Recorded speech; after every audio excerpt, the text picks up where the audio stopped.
16वां अध्याय। सृष्टि की उत्पत्ति। ब्रह्मा जी बोले, नारद, शब्द आदि पंचभूतों द्वारा पंचकरण करके उनके स्थूल आकाश, वायु, अग्नि, जल और पृथ्वी, पर्वत, समुद्र, वृक्ष और कला आदि से युगों और कालों की मैंने रचना की तथा और भी कई पदार्थ मैंने बनाए।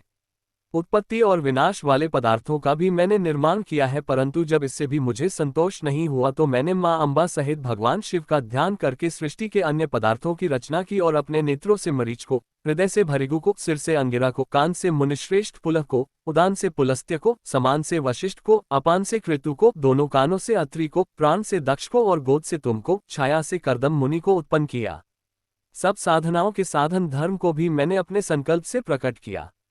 मुनिश्रेष्ठ, इस तरह साधकों की रचना करके महादेव जी की कृपा से मैंने अपने को कृतार्थ माना।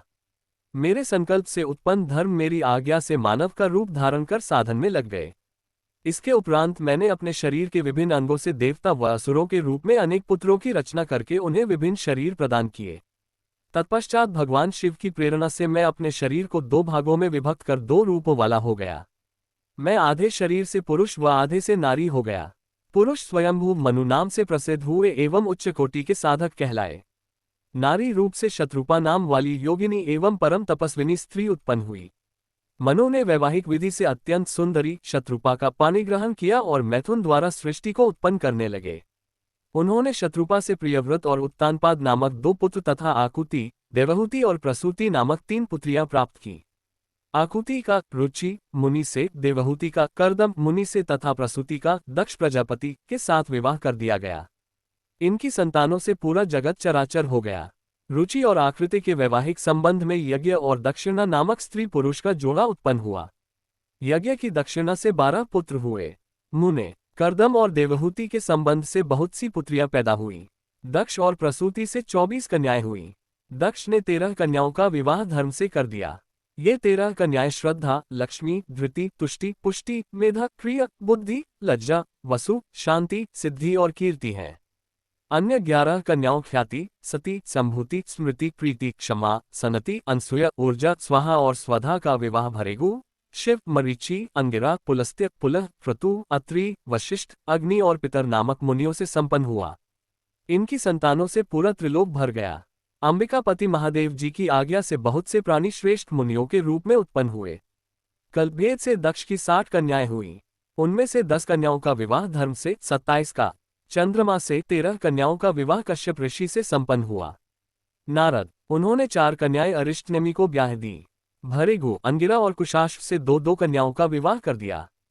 कश्यप ऋषि की संतानों से संपूर्ण त्रिलोक आलोकित है। देवता, ऋषि, दैत्य, वृक्ष, पक्षी, पर्वत तथा लताएं आदि कश्यप पत्नियों से पैदा हुए हैं। इस तरह भगवान शंकर की आज्ञा से ब्रह्मा जी ने पूरी सृष्टि की रचना की। सर्वव्यापी शिव जी द्वारा तपस्या के लिए प्रकट देवी, जिन्हें रुद्रदेव ने त्रिशूल के अग्रभाग पर रखकर उनकी रक्षा की, वे सती देवी ही दक्ष से प्रकट हुई थीं। उन्होंने भक्तों का उद्धार करने के लिए अनेक लीलाएं की। इस प्रकार देवी शिवा ही सती के रूप में भगवान शंकर की अर्धांगिनी बनी। परंतु अपने पिता के यज्ञ में अपने पति का अपमान देखकर उन्होंने अपने शरीर को यज्ञ की अग्नि में भस्म कर दिया। देवताओं की प्रार्थना पर ही वे मां सती पार्वती के रूप में प्रकट हुईं और कठिन तपस्या करके उन्होंने पुनः भगवान भोलेनाथ को प्राप्त कर लिया। वे इस संसार में कालिका, चंडिका, भद्रा, चामुंडा, विजया, जया, जयंती, भद्राकाली, दुर्गा, भगवती, कामाख्या, कामदा, अंबा, मृदानी और सर्वमंगला आदि अनेक नामों से पूजी जाती हैं। देवी के ये नाम भोग और मोक्ष को देने वाले हैं। मुनि नारद, इस प्रकार मैंने तुम्हें सृष्टि की उत्पत्ति की कथा सुनाई है। पूरा ब्रह्मांड भगवान शिव की आज्ञा से मेरे द्वारा रचा गया है। ब्रह्मा, विष्णु और रुद्र आदि तीनों देवता उन्हीं महादेव के अंश हैं। भगवान शिव निर्गुण और सगुण हैं। वे शिवलोक में शिवा के साथ निवास करते हैं।